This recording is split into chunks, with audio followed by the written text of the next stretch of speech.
Welcome to this Autism Ontario webcast focused on positive advocacy strategies and the IPRC process with educator, parent, advocate Ed Mahony. My name is Matthew Lay, and I'm going to be the host for this broadcast tonight, moderating the discussion with Ed.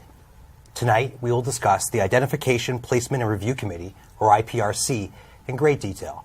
And we're also going to touch on some parent advocacy skills. Material that forms this presentation has been pulled from the Ministry of Education's website, and a number of those resources can be found in our resource section on the webcast interface. Now, before we get into the meat of today's presentation, I have a few housekeeping items for you. First and foremost, we will be pausing from time to time to take your questions and comments and ask them of Ed. Now, we have a limited amount of time tonight, and we have a number of people online, so we're going to try and siphon through those questions to find those that we find most relevant to the greatest number of you, our audience. Don't worry if your question doesn't get answered here tonight. Ed's been gracious enough to agree to respond to your questions via email following the webcast. Some other items is that you'll notice that beside me there's a slide interface. That's where you're going to see content that's going to reinforce what we're discussing today. I've already talked about it, but in the resource section at the bottom of the console, you can get those ministry resources as well as Autism Ontario resources and a link to Ed's personal website. Finally, if you run into any troubles today, there's a help button. Click on that and our support team will get back to you promptly and help you with your issue. Now, without further ado, I'd like to welcome Ed Mahony to the desk. Good to be here, Matt. Thanks for being here. Now, for those of you who don't know, Ed Mahony has worked in special education in the Ontario school system for 25 years. He's taught courses in special education and ASD to both educators and educational assistants. He teaches a workshop called Positive Advocacy. It's a 4-hour workshop, and a lot of the meat of this presentation has been taken from that. And he's also available for personal one-on-one consultations. I know it was a bit of a long drive today coming in from Hamilton on the QEW, but we really appreciate you being here, Ed. Great. I know our audience does as well, and we've got a diverse audience out there. So I want to start with a question that sets a bit of a basis for us. And I'm going to ask you to define for us, what is parent advocacy? What makes a parent advocate? I like to answer it, what makes a successful parent advocate. Makes sense. It's a parent that has the cluster of skills that they need to promote their child's interest in our schools. The way I see it, having talked to a lot of fairly successful parent advocates, there's basically four skills. Yeah. The first is they need a sense of special ed regulations in Ontario and how things should be. It wouldn't be a bad idea to have a sense of what I would term special ed law, which is a smaller group of things, but it's more how things have to be if this comes down to an end game. Okay. They need a sense of what I would term procedural advocacy, which is how to work efficiently through the layers of regulations and how to be in meetings, how to act, how to present, right? And I think the fourth thing they need to know is they really need to tap into their own people smarts, how to work effectively with people. A lot of the idea of having people smarts would be to really have a really realistic vision of their child's strengths and needs and where their child, the direction they need to go so that they can advocate for that. If you don't have a direction, you're just going to go round and round circles, basically. So I'm going to touch on something that you said right off the top there about what's important, and that was about laws or regulations as relate to that. What laws or regulations are you referring to there? Well, the laws in Ontario that surround special ed would be the Education Act, which is it's provincial law. Yeah. Part of the Education Act allows for a thing called a special ed tribunal, which is when things are contested. There's some issues around human rights commission legislation as well. Okay. And inside that, on the screen, I've got some various things that come up when we talk about law. And we're talking about IPRCs tonight. Yeah. So that's an essential thing, but IEPs, regulation and laws about specialized equipment that children need, the whole thing around suspensions, exclusions, inclusion versus segregation. There is a specific memorandum that's kind of interesting called, PPM 140, Memorandum 140, which is loosely we call the Autism Memorandum, which is all about the things that should be in place for a child with autism. And then issues around secondary schools. There's a whole set of regulations around credits and that whole area. Yeah. I imagine, obviously, this is a government legislation. This is easily accessible to anyone who wants to read it, of course. It's on the screen there. You've already talked about it once, but a big part of what we're here to talk about today is the IPRC. Yes, the Identification, Placement, and Review Committee. Basically, it's the sort of the starting point for your child's special ed experience in Ontario schools. It's the legislated rights and responsibilities that a board has, a school has, and the parents have. It's province-wide, so there's a sense of consistency. I really see it as the foundation of special ed in a lot of ways. School boards are given a lot of flexibility in how they do IPRCs, but there are certain basic expectations. I just want to mention a few other things here. It's not really that exotic. It's not exotic knowledge. It's really quite straightforward. It's just a process where everyone knows the direction we're going with the child. Okay.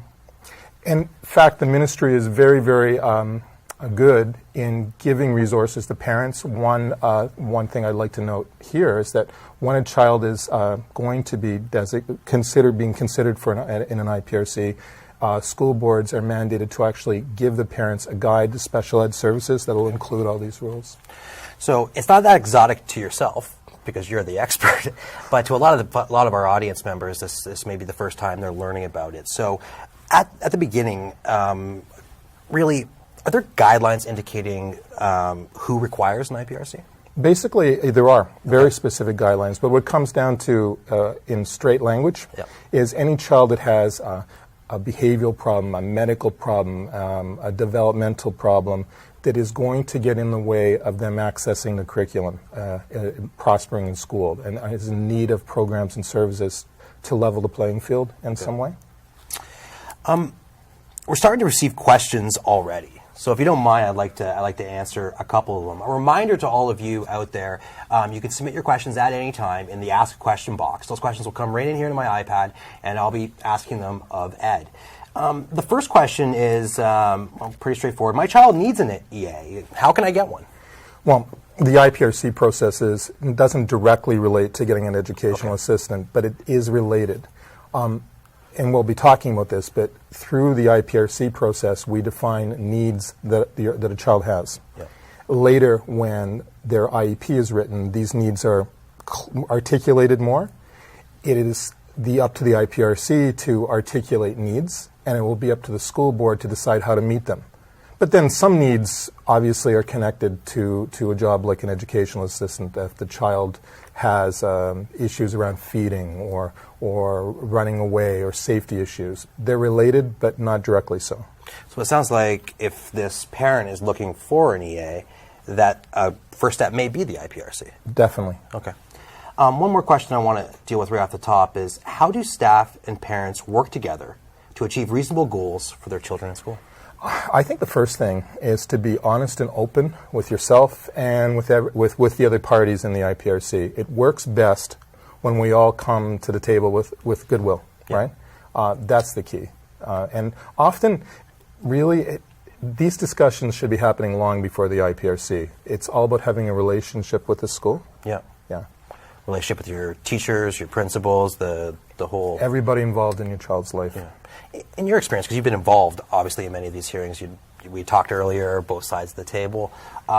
Generally, is it a really collaborative effort, or what are your experiences?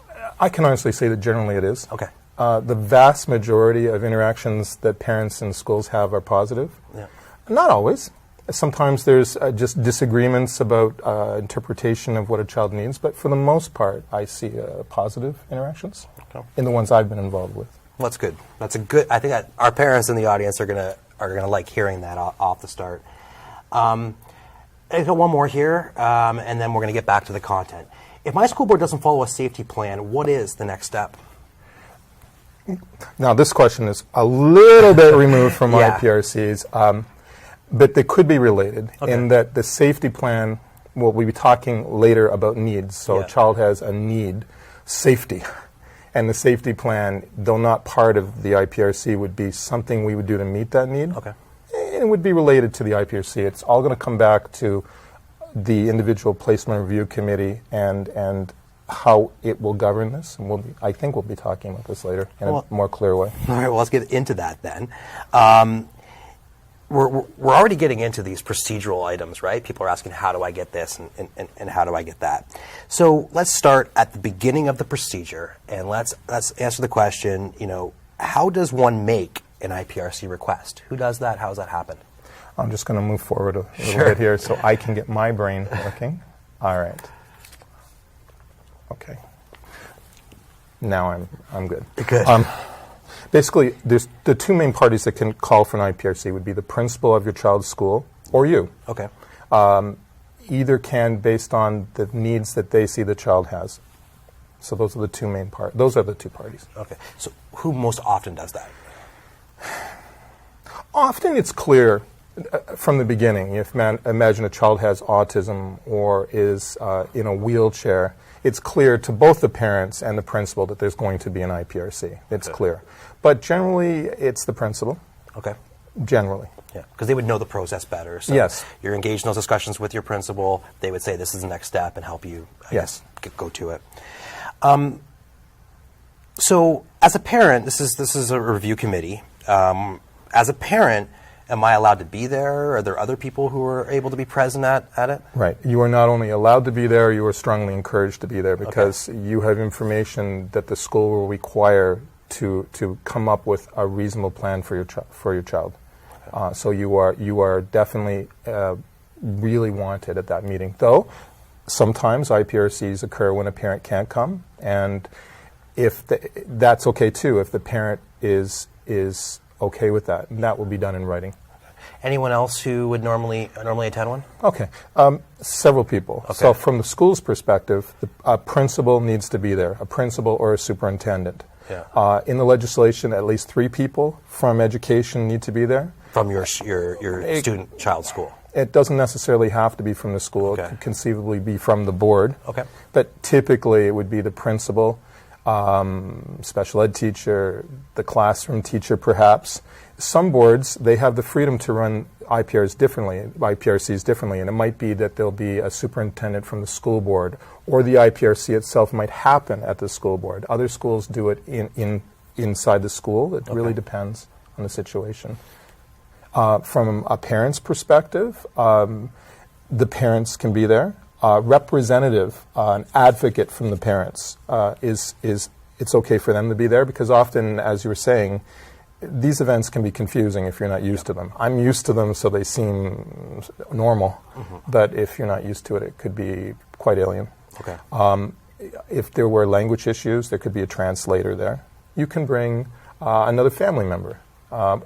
Also, the parent or the school could invite other people from the community who have something that they could bring to the table that would help us plan for this child.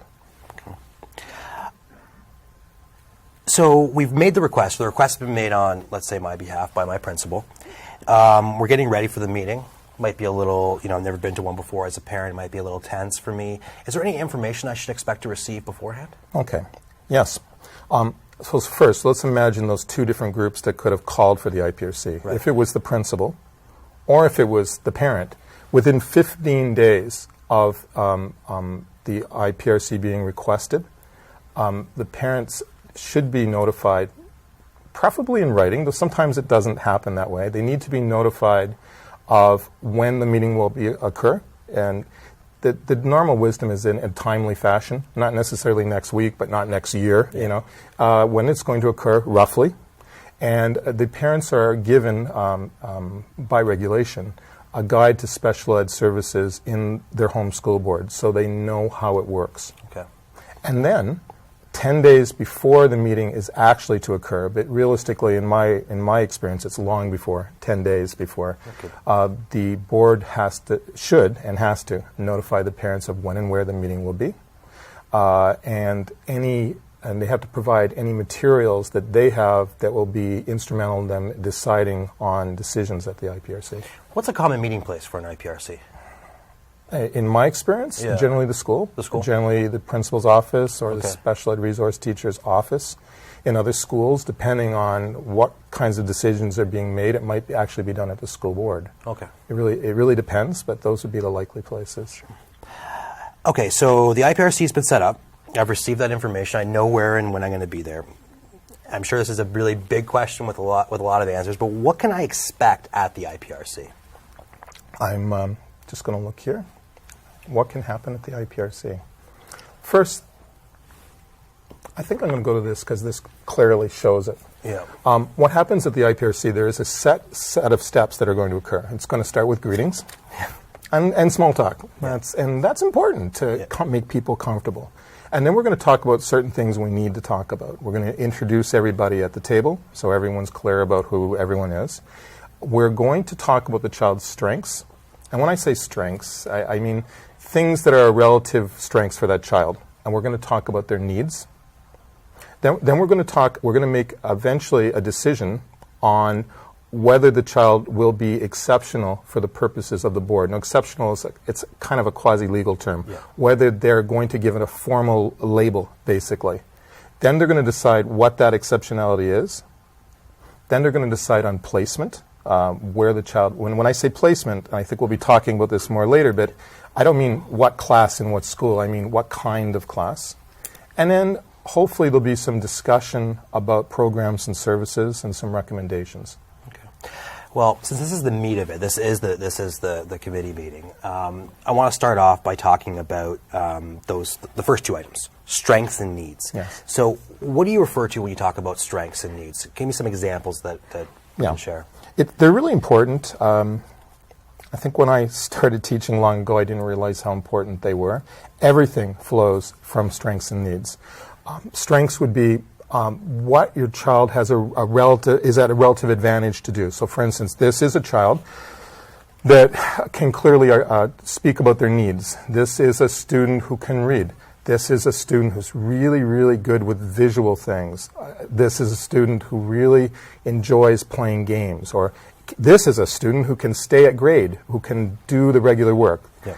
Those are strengths. Needs would be basically why we're having this meeting. If they didn't have needs, we wouldn't be looking at an IPRC. This child has social needs, socialization. Another child might have sensory needs where light and sound cause them anxiety. Another child might just have developmental needs that they don't understand as the other children in their grade understand the material. These are the needs that are actually generating the meeting and will generate everything that follows. Okay. And I imagine that both sides should have an understanding of what those needs might be going into this meeting.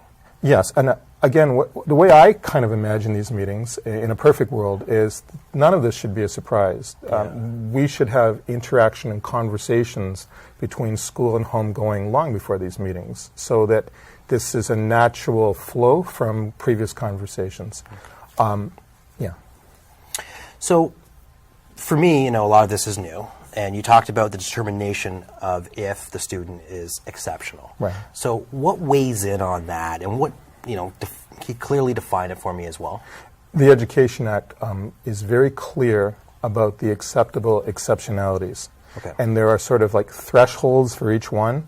So I'll give you an example. On the screen, we talk about behavior. There are specific thresholds for what would be considered a behavioral exceptionality, certain diagnoses and certain problems in a school. Normally by a healthcare professional or by people who can do formalized assessments. For autism, for instance, that is a medical diagnosis that is coming to the school from a medical professional. A learning disability would be a psychoeducational test where the child scores at certain levels and people that are qualified to interpret the test recommend that the child has a learning disability. So before an IPRC, the child would have already been diagnosed with autism. In the case of autism, generally so. Okay. Yeah. Okay. One of the last things you talked about there was the word placement. You said it wasn't what class, but sort of the type of class. What options does the IPRC have at their disposal when discussing placement? Placement's interesting. Again, the one interesting thing I just wanted to mention about the Education Act is this legislation reaches back to the early 80s. Okay. This is a fairly old piece. There are generally 5 placements that are considered to be acceptable in the Education Act. The first is a regular class with indirect support. The way you would imagine that is that a student is in class and is not being directly supported by any extra person. It would be more the special ed teacher, other people are meeting with the teacher to give them advice and help them program. That would be the first. Okay. That would be considered the least intrusive. And normally the thought is that all things being equal, we should always try to do the least intrusive. Yeah. Right. After that, we would talk about regular class with resource assistance. And that normally is defined as someone like a special ed teacher like myself, or perhaps an educational assistant, that is providing resource assistance to the child in a regular class. From there, we move to regular class with withdrawal assistance. Now, these are very gray, but withdrawal assistance would be that the child is literally leaving the classroom in some sort of set schedule for certain periods of the day to either be with a special ed teacher or another resource so that we can program for them. Traditionally, the thought is that this wouldn't be more than 50% of the day, because if it's more than 50% of the day, we're kind of looking at another placement, which is 2 more placements which are much more intrusive, one being a special education class. The child's not registered in a regular class. They're now in a special education class with 8, 12. There are numbers that are allowed based on the exceptionality. Yeah. And they're out of the regular class with their own teacher, but they're integrated for up to 50% of the time. Okay. So see how we're getting a little bit more restrictive. And then the last placement would be special ed class without any significant integration at all. Yeah. That would be the range from least intrusive to most intrusive. I can see, like as you mentioned, I can see a lot of gray area there. And as a parent, I can also see, even not being an education professional like yourself, having some feelings about what I would want for my son. When they make the decision at the IPRC around placement, is that a binding decision? A few things about that. It is binding and yet appealable. Okay. There is a formal appeal procedure, but it is binding. That the IPRC can make that decision with or without the agreement of a parent. Okay. There are some more pieces to that I want to talk about later. Yeah. But yeah, it is binding. It is binding, eh? Yeah. Okay, so we will get to that. But first, just following this process, the placement has been made. That's just discussing the type of educational setting that the student's going to be in. It doesn't talk at all about the program or services at all. Is that part of this process? It personally, it should be. Okay. And around a little bit more about placement, and sometimes this is confusing to parents. We're not actually deciding a class. We're not saying we've decided in an IPRC that this child is going to this class in this school. We're deciding on a kind of class, more of a generic, right? Yeah. Now, there is a section in IPRCs that talks about discussions and recommendations. And this would probably be the least understood part of an IPRC process. To be honest, in my own experience, often I didn't really understand this till a few years ago. But when we look in the Education Act, we find a whole bunch of interesting things. The first is the IPRC is always free to entertain conversations, discussions about programs and services that the child will require. These are just discussions, and at the end, they can actually make recommendations. These recommendations are not binding. They're not binding on anyone to follow, but they're important that they be there. That would be the first part. If a parent asks in an IPRC meeting to talk about programs and services, we are compelled to have that conversation. Okay. Then the parent can drive that. That's another part. Now there's some other interesting things in the Education Act. If a child is in regular class, and if the child has special ed needs, the IPRC is compelled to talk about the programs and services what does it say in the tribunal decision? The programs and the services that child needs with sufficient clarity that the decision makes sense. Okay. So this is what the child needs, and we are compelled to do that in the Act. Yeah. If the child is in a specialized class, the IPRC is compelled to say why a regular class would not work for that child. So you can see, basically, we're always compelled to talk about programs and services when you add all those things up. Yeah. And that happens I should expect that to occur at the IPRC. It should. It should. And definitely if you request it. Yeah. And as a parent, I probably should request it because it seems... Well, it seems reasonable. Seems reasonable that I would. Okay. Okay, we've covered a lot. All right, already. And I see the questions mounting up here. So what I'd like to do, if you don't mind, is just break away from the presentation and handle some of the questions from you, our audience online. The first one here is, can social needs be included in an IPRC? Yes. Yes. As a needs statement. The child has socialization deficits, has hard time socializing, we might say has a hard time with reciprocal reactions, you do something, I do something, has hard time making friends. We can put all that as a needs statement in an IPRC. So maybe to rephrase that question for you is, should that always be part of the needs statement? Well, not necessarily. Some children don't have social needs. Right. Though, I mean, a large portion of children with autism spectrum disorder, by definition, have social needs. Right. But it's conceivable that a child might not have a giant social need. Right. Okay. Here's a bit of a longer one. I registered my child for JK starting in September this year. How soon should I expect a meeting, case conference, with the school to discuss my child's needs? I guess this is assuming there's already a known condition going into JK. And again, this is outside of the IPRC process, but it's interesting to talk about. There has been a lot of growth in Ontario in terms of children coming into systems. There are specific regulations, memoranda, that talk about the need for schools to enter into conversations with parents in the spring about the upcoming September and bringing in the appropriate professionals. Particularly with autism, there's at least 2 or 3 different places where that's really required now, and there are set things in place. So they should be expecting some interaction with the school board very soon, and they should probably ask these questions. It wouldn't hurt to do it now. So outside of the frame of what you were going to talk about today, but imagine that, I mean, this parent's asking when they should expect it.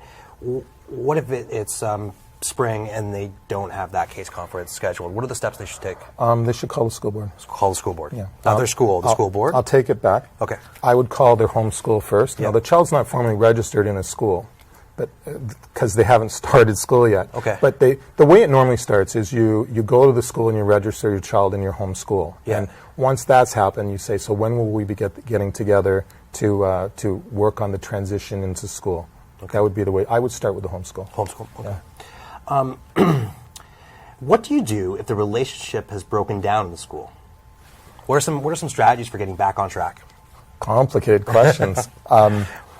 It is a complex question, and it's based on every individual circumstance. But often it's stepping back and taking a breath would be my first thought. I would suggest to not get stuck on short-term fixes, right? You want to think about how you're going to establish a relationship with the school. Start to think of people in the school that you tend to have a better relationship with and speak to them. Okay. Try not to be reactive. It's much better to think about, I have this issue right now, but you take a step back and you're thinking a month, 2 months, 3 months, a year into the future. That kind of thought pattern tends to yield results better than reacting to circumstances, but that is a really hard question. Yeah. Without actually speaking to the person, right? Right. Well, again, everything that you're saying about the best way of going through either the IPRC process or ensuring your child's care always seems to be based around collaboration, and that is the first step. Right. Is once again going back to those relationships that you have that are good. I think what we should do at this point, even though they're flowing in right now, your questions and comments, is we've got a bunch of content that we want to get to. So let's get back to the presentation, and we'll reserve the rest of these for the end. again, anyone out there, please use the question comment box to submit your questions. So basically where we left things is that we've gone through the IPRC process. We've gone through the meeting. We have talked about placement and maybe even had or should have had some discussions. Is there a document that gets built because of this? Yeah. Each board will have a slightly different look to it, but there's a written decision. And in the written decision, it's going to basically talk about all the things we've talked about. It's going to define the child's strengths. It's going, after this conversation you've had in the IPRC, it's going to define the child's needs. It's going to say whether the IPRC considers them as exceptional, what the exceptionality is, what the placement is, and any program and service recommendations. And then there's going to be a section on the bottom where a parent will be asked to sign if they agree with the determination, and there's a place to do that. And that generally, in my experience, often parents do that right on the spot if they feel good with the IPRC. Other parents would prefer to take it home and think about it and process. Yeah. Yeah. So the IPRC is done. You get that written decision. Right. What happens next? What are the next steps in this?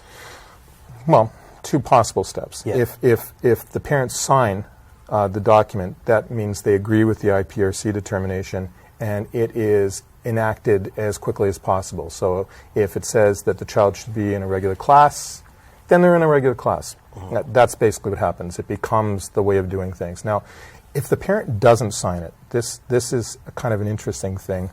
The school has to wait 30 days, and they can't, from a legal perspective, do any changes from the way things are now for 30 days. If after 30 days the parents still haven't returned the place where they sign, the school is free to enact the IPRC, because just not signing it doesn't really mean it won't happen. You've just had that 30-day grace period. The one other possibility is where the parent really objects to some part of the IPRC decision. And the three places they can object are whether the child's exceptional, what the exceptionality is, and the placement. But if they really, really object to it, they have the ability to do two things. Would you like me to talk about that now a little bit? Or I think it makes sense, because I think we're getting into, we've talked a lot about how good the good that comes out of these, but if you disagree, is there you'd mentioned already the word appeals. Yes. Is there a process for that for parents? Yes. No, again, it doesn't happen that often. Okay. But the parent has two options. Within 15 days, the parents could, in writing, ask, writing in a letter to the principal, ask for a meeting to reconsider the statement, the IPRC determination, and they have that right to do that. And if they do that, that has to happen. The parents could also, within 30 days, formally appeal the decision with what's termed the Special Education Appeal Board. And again, that's a letter, but that would go to the Director of Education's secretary or the board secretary. And then that becomes quite formal. Yeah, sounds Actually, at that level, it's still a little bit loose. And you get together, there's three people that are there, one person that you pick, one person the board picks, sort of a neutral third person, and you discuss. And maybe they agree with the statement, the IPRC, maybe they don't. If you still disagree at that point, there is the ability to go, again, I think it's 30 days, you have the ability to go to the Special Ed Tribunal, which is kind of the end, right? Which is the closest thing to law you'll see in education. You would require representation for that. And so the board would certainly have representation. And that has the feel of it's a tribunal. Okay. So up until then, formal. It sounds like there's a lot less formality. The right. meetings are happening in principal's office and a special educator's office. It's a collaborative process, but it's at that appeal time that we get into a lot more formality to the proceedings. It's really designed for that, to have conversations. Because of this, it's always better to mediate these things than to be confrontational. Okay. And again, that doesn't happen that often. But should a parent who's watching today be going down that path, there is a defined process that can be found where? In the Education Act, and in several of the resources that interpret the Education Act that will be connected to the webinar, I believe, Yeah, on the bottom. in the resource section that we referenced earlier. I wanted to mention one other piece here that's just around review, because there is some windows that you have to be aware of. So you have these 30 days that you could decide to appeal or not appeal. And if you don't decide to appeal within those 30 days, the IPRC statement is now, it's binding. It's binding. Yeah. But if you wait 3 months and you still disagree with it, you can ask for another IPRC. Okay. And start the process again. One more piece about this, the school board is mandated to have an IPRC review for your child every year, every school year, and have an IPRC. It should be happening every year. Unless the same full process that they went through the first time? Yes. Okay. Minimum 3 people from the board, you're invited, same process, unless the board asks you in writing to defer it and say it's not necessary, and you would do that in writing saying, no, we don't have to do that this year. And it would defer because there hasn't been a great enough change in situation, probably? You feel everything's good, everyone feels that statement adequately defines the student and their situation, and you defer. And that's quite common. That is quite common. Yes. Yeah. Okay. So that takes us through the process. We've talked pretty much start to back of it. I'd like to discuss, basically for the parents online, and now that we've got this information, what do we do with all of this information? Okay. This is where it gets obviously more interesting yet complicated. Yeah. It's easy to talk about the rules. It's harder to figure out what to do with them. I like to see the IPRC as a tool. It's just a tool. It's nothing more than a tool, nothing less than a tool. And like most tools, what you do with it's based on your individual circumstances and your child's circumstances. It could be that this is not something that's of interest to you right now, that you would just defer it year after year after year because everything is really good. On the other hand, there are some very sound reasons. Actually, let me stop you there for a second. Because you're here because you have been of your experience. Right. You may feel that things are good and defer it year after year after year. Do you actually recommend that to parents? No. No. That's not my personal thought. My personal thought is, I'm not saying have an IPRC every year. Right. But I'm saying there's a sense of gravity to the meeting. Because really there should be a sense of gravity to this. Yeah. This is your child's life, right? So having a meeting every so often would not be a bad thing, because needs change. Yeah. Strengths change.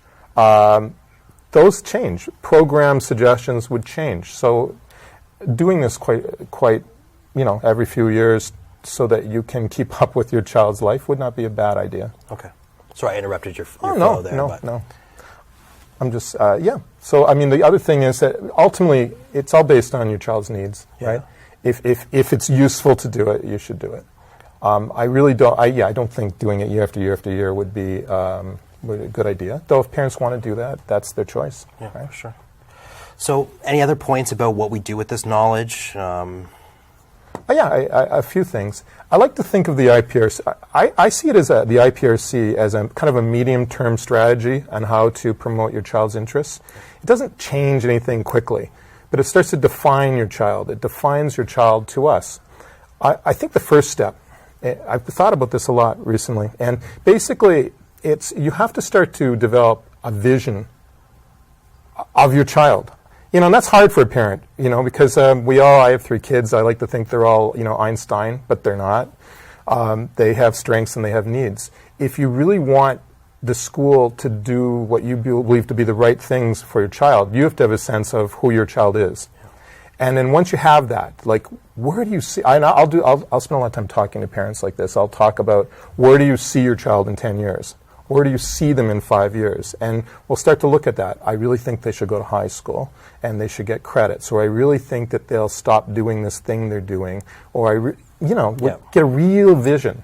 Then you start to promote that vision to people like me. You start to sell your child, sell this vision of your child to the school.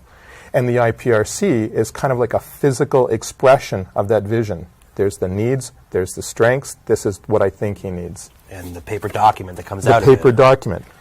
Yeah. Because paper is strangely more real, isn't it, once it's on paper? Yeah. So, okay. If you don't mind, I think we can get even a little bit more specific here. Okay. And I know you got a couple case studies prepared for us. So what the first one is of a grade 9 boy with ASD and Asperger's syndrome. Can you talk a little bit about how the IPRC process might look for them? Sure. And I'm thinking about, as a parent, I'm thinking about a certain child I know, actually. Okay. And if I was that child's parent, what I would like to see, what would be useful to be inside the IPRC statement. So, for instance, this is a child in grade 9 having Asperger's, developmentally quite strong, has a lot of skills, and I have this vision of this child as a parent. I really think he should go to college. I really think he should go to university. So I know he needs to get credits, and I really want him to get credits. But he has a hard time with credits because he's got these various issues. So in the strengths, what do I want? His intellectual strengths, all his incredible interests in these different things, his reading is a relative strength. I want to prove that he's a guy that could go to college in the strengths. Yeah. And in the needs, he's got needs. He has problems with anxiety. These anxieties keep him out of school for days at a time because he gets so anxious. He has problems with sound and light, and high schools are very loud. He has problems with mistranslating how people are talking about him. He's a really messy guy. Teachers can't read his stuff, and he's had a lot of negative vibes coming from teachers about the fact they can't read his work. So in the needs statement, I want that all there. I want the needs. And parents sometimes don't want to put those needs, but it's those needs that will get resources, right? So I want those needs. Then I want to say he has autism, that's his exceptionality, his placement. Regular class, he's going to high school, but resource assistance should be there. Now, once it says resource assistance, then I'm going to say what things in the programs, what programs should be there for that child? Because they're not automatically just going to appear, right? Right. This child needs somewhere safe to go when they get anxious. This child needs somebody to scribe his tests because it's so messy, or he needs a computer to do it. This child needs this. He needs to know when there's an assembly that he doesn't have to go because the assembly is just so loud he just can't do it. And normally we make kids go to an assembly. Well, putting these in the IPRC statement will later flow into the IEP and later flow into things that need to be there. But this is the first document that has those materials that everything will flow from. IAP? That's another acronym we haven't talked about yet. That is? Teachers in our acronyms, huh? Individual Education Plan. Right. And I believe there's going to be another webinar on IEPs coming up. Yeah, March 19th, I believe. Very important document and flows from the IPRC. So you're starting to really see how, and you said it before, but now when you look at the case, how those needs and strengths really inform Yes. Downstream everything all the way into, obviously, into the education plan. Okay, so that was a grade 9 boy. You talked about a lot of things in high school, and obviously going into an IPRC with someone in grade 9, you got a whole educational history there. Let's back it up in your next case study. We've got a 5-year-old girl with ASD. How does that differ in their process? Well, and what I'm doing is I'm literally envisioning children I know. Yeah. Now, this child is much younger, so that's the first thing. Younger, different needs. Much more challenged by her autism than the boy we were speaking about. You'll notice that I haven't actually put strengths, and she does have strengths that are relative to her needs, but it's not really important for what we're talking about right now because it's not going to drive services. What is going to drive services is her needs, and she has a global list of needs, social, sensory, life skills, safety, hygiene, doesn't talk, communication, really anxious, sometimes crisis behavior, and that's a euphemism that we use in education for this girl can be aggressive when she gets anxious. All these needs. And I want it in the needs statement. It looks terrible to see all those needs, but those needs need to be there because then we're going to be able to say, how are we going to meet these needs? Her exceptionality is autism. Her placement, it really depends on the school board. In some school boards, this would be regular class with resource assistance because that's where philosophically the school board is. In many boards, this child would be in a self-contained class with or without integration. It really depends on the board and what the parents want and what's best for the child. And then when we get to the programs, that's when we really seriously say, even in the IPRC, what needs to be there for that child based on the placement we've just said, and lists of things that need to be there. And that's okay. Even though they're not binding, Yeah. common sense would dictate when the IEP looks at the IPRC, how are we going to meet these needs? Yeah. So it gets that granular at the IPRC. You're showing a list of this many needs. Are you balancing those out by recommendations for each need? No. It's not that clear. Okay. And I'm perhaps being more granular than many people would be, but I think that going into a little bit more detail is not a bad thing. Yeah.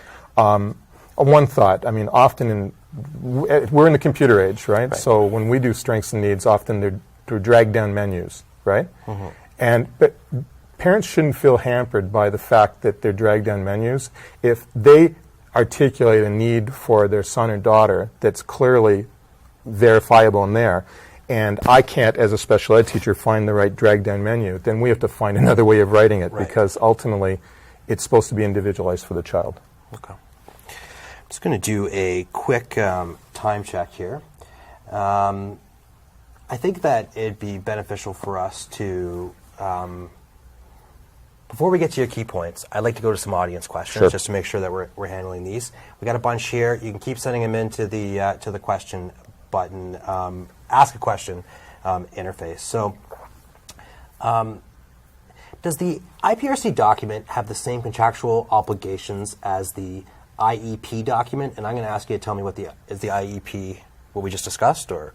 Oh yeah. Okay, sure. Again, I'm speaking as a teacher, not a lawyer. Right. But the IPRC is much more like the law than an IEP. Let me explain. When you do a contract for your house, you buy a mortgage, you have to decide on here's the contract, I sign it, you sign it. None of us can change it, right? And that's kind of what an IPRC statement is. There's kind of a, if not legal, very close to legal, could become legal. Yeah. An IEP is not that. It's because the teacher is free to change the IPRC in small ways without the parent's permission. You mean they're not able to change the IPRC, they're able to change the IEP, because they can say, well, we met this goal, we're going to do these new goals now. So the IPRC, being that first thing we do, is somewhat more legalistic than the IEP. The IEP we talk about as a working document. Yeah. It's not written in stone. It's changeable. Whereas the IPRC is not changeable. We have to meet to change that, and there's all sorts of due process around the meeting, as we spoke about. So in that sense, it's more formal. So again, relying on your experience on this matter, an IPRC, as you said, could happen every year as long as things don't change. Do you foresee that an IEP should change throughout the year? And I think when they talk about IEPs, they're going to go into a lot of detail about that. But the IEP, the minimum is we change it each term. Okay. And there are long-term goals and short-term goals. It really should change at each term, but I could change the IEP every week. Right. We need to tweak this and change this and do little changes. Yeah, they're supposed to be always changing. And I imagine with that collaborative parent-educator process, which you advocate for so greatly, that you should be aware of IEP changes. The wisdom about this is any major IEP change the parents should be aware of. Okay. And definitely from term to term, we are obligated to give the parents, we're obligated to consult with the parents to even develop the IEP. And they require a copy of the IEP, and the principal signs the IEP, and the parents sign a form saying they've received the IEP at least, I think at least 3 times a year. Okay. Don't want to steal too much thunder from the 19th, so we'll move on to the next question. Is it okay to waive the IPRC review meeting if you are happy with the decision of last year's IPRC? That is, the school is offering the same placement and the same level of support. I think you touched on this, but if you could just answer it for us. Yeah, and that's I would think in my experience, 9 out of 10, 19 out of 20 people waive that meeting, right? Unless the school actually asks for the meeting. And some schools really want to have an IPRC meeting because they like the idea of getting together with the parents. Right. They are time-consuming. Mm-hmm. So, for instance, a high school, if they had 100 children with IPRCs, that's 100 hours. Yeah. That's a lot of hours. I wouldn't, by default, start doing that year after year after year after year, though, because obviously your child's circumstances change, right? Mm-hmm. For sure. Okay. Next question is, can you still expect the school to keep your child's diagnosis confidential if they are identified in an IPRC? And it's, again, a very complicated question. So we have to... But you're the expert, so we're asking you the tough questions. You have to first separate between diagnosis and exceptionality. Diagnosis is a medical thing, and we have to keep that confidential. Though, obviously, if a child is deemed with autism, we're pretty sure everyone's going to be fairly sure the diagnosis is autism. But we have to. There's definitely confidentiality there. In terms of the IPRC and the IEP, these are documents that sit inside a child's student record. And really, people shouldn't be looking at that unless they're directly involved, the principal, the classroom teacher, the special ed teacher. Really, those aren't supposed to be common reading for everyone in a school. Yeah, so there is a big degree of confidentiality. And they're not part of the public record? No, not at all? No. Okay. In fact, for children that are going from high school, say, to college or university, parents should know that if a child had an IEP with various pieces of information, they apply for college, none of that stuff goes to the college unless the parents want it to. And it wouldn't even be the parents at that point, it would be the student. It stops. It's a confidential record. Okay. I have an IPRC for my child, but we are moving to another school board. Will the IPRC be valid, or will a new one need to be established? A new one will have to be established. They're not potable between school boards. It has to be done again. So if I just had one for September and I move in November, I'm doing another one at my new school. Right. New school or new board? New school and a new board. If it's a new board, it has to be done again. If it's a new school and it's inside the same board, it still stands.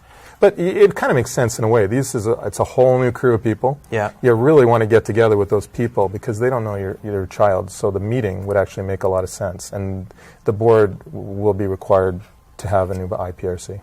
So have you ever been involved in one of those where you're... People coming from other boards? Yes. Okay. And normally what happens is we obtain the student record from the other school board. Yeah. And we have a lot of information going in about the child. And we basically generally just restate what was done in the other board unless our board does things differently. Right. So for instance, if they had certain programs in the old board that we don't have, or if we have programs they didn't have, we might make changes or suggest changes. And that raises a question, what for me is that, so different boards have different programs that they run as it relates to this? Yes. Okay. There is a lot of variability in Ontario schools. Different boards do special ed differently. There's the same Education Act, but boards are free to interpret the act based on their community mores, and they do things differently. Some boards are strong inclusion boards where they have very few or no special ed classes. Some boards have a lot more specialized special ed classes, even in the same close jurisdictions. Okay. Yeah. In your experience, what can and should the behavioral therapy team do with the child parents to ensure a smooth handoff to the school board and the IPRC process? It's a loaded question. I'm going to have to take some assumptions with that question. Was the word transition in this? Handoff, transition, so a handoff from the behavioral therapy team to the IPRC process. Two kinds of behavioral therapy teams that I can think of. One would be the school board's behavior therapy team, in which case it's the school board, and they have the ability to come into classrooms and to interact with staff. And really promoting that as a parent would be a really good idea. There's another kind of behavior therapy team, and it would be people from outside the school board. For instance, a hospital. For instance, in a Toronto scenario, there might be some sort of treatment center outside the school or a hospital that provides behavioral services. And sometimes, at first glance, school boards, I've got to be careful with how I say this, maybe we're a little bit uncomfortable initially with other people from outside school boards being part of things. But particularly if they're governmental in some way, there is some we talked about this thing, PPM 140, which is kind of the autism memorandum, and it specifically talks about the right of parents and the responsibility of the boards to consult outside forces, outside services like that to meet the child's needs. So there is some basis where the minister is saying we should all talk. Okay. So the spirit of the question is what should you do to ensure a smooth handoff? I think you've answered the question, but I just want to ask, do you see problems in that handoff currently, or is it usually is it smooth? It's usually smooth, but we're human. Yeah. And wherever there's two or more humans, there's often problems. Yeah. So it's, I think from a parent's point of view, it's really, really trying to keep a level head and to talk to all these people and get them to talk to each other. That's the biggest part of this, right? Talking to everybody and bringing everyone together. And, you know, you would hope as a parent that other people would do that sometimes, but sometimes it's left to the parent to make these sorts of calls because they have to feel assured that it's going to happen. Yeah. Right? Okay. Well, let's move on then. Can a placement in a classroom be taken by the school even if the parents disagree? Can a placement in a classroom be taken by the school even if parents... I think what this goes back to is at the IPRC, you've got the placement. I think we adjust this a bit, but you know, a parent disagrees, and they go through whatever processes they can, the discussion with things. So can it still happen? If I'm going to take the question a certain way, where the school board has said we think this child belongs in a specialized class, and that's what we would like to do based on this information. The parent disagrees, so they're not going to sign the document. Right. And if they chose to appeal within 30 days, the way it would work is no change can be made until this is resolved. So if there is an appeal process going on, all things being equal, the child has to stay where they were until this appeal is heard. Yeah. And as we know, it goes all the way up to the tribunal. Well, and hopefully it doesn't. Yeah. Because, I mean, the tribunal is really fascinating. On the one hand, who wants to do that? Yeah. On the other hand, the tribunal's decisions, the special ed tribunal, I think there's 80 some odd decisions they've made in their existence. They're all online. And they all have what is termed in the law persuasive power. Yeah. What I mean is once you make a decision, the tribunal will tend to probably make the same decision again. So this stuff is all readable. So you'll get a sense of what tribunals typically decide. Okay. But they really can't do that if you appeal. But if you don't appeal, in 30 days they could enact the placement. Okay. We got 5 minutes left, so I am going to take one more question here, and we're going to finish off on your key points there. So, in what situations should parents ask for a lawyer's help regarding placement and services? This is a really interesting question. Obviously, the parents have the ability to ask for a lawyer's help whenever they want to. Yeah. One of the downsides, in my humble opinion, with, for instance, coming to an IPRC with a lawyer, is that basically everybody lawyers up, right? So if you bring your lawyer, the school board is going to bring their lawyer, and then it's going to become one of these things. And the system was really designed not to do that, right? I would say if you were going to get legal help, it would be at the final it has to be at the if it came to tribunal, you need a lawyer or a paralegal. You can't really represent yourself. You can, but it would be strongly, the tribunal would strongly advise you not to do that. So at the tribunal level, you'd need a lawyer, but that's a very costly thing. Yeah. Hopefully this can be worked out long before it gets to tribunal. Yeah. Which, again, most times it is, right? Yeah. And then the other thing to consider is this is a fairly specialized kind of lawyer you're talking about. This educational law is peculiar even to lawyers. Yeah. So, it'd probably be better to wait till you really have to do that.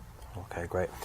Once again, everyone, if your question was not answered live tonight by Ed, he has committed to responding to you in written form following this webcast. Ed, I'm going to throw it back to you to give us your synopsis of the key points that we should have gleaned from the discussion tonight. Okay, I thought I'd put some key points up because sometimes I don't get to all of them, so I thought it would be good to do this. First one is you really should consider identifying your child. We have the ability to do what's termed a non-exceptional IEP, and what that means is we don't identify a child, but we provide services. And sometimes school boards like to do that, but for a whole bunch of reasons, it's not really a good idea. Okay. Because you have no legal protections unless your child is formally identified. All the things we've talked about flow from the formal identification. Your right to a meeting, your right to appeal. It's all based on a formal identification and the gravity that's with it. Really pay attention to strengths and needs. They're not just throwaway things we do before we make a decision. They count, right? Those strengths and needs should encapsulate your child, and they should be the reason that we're having the IPRC. Take some time with that. Have an informed vision of your child. That's easy for me to write.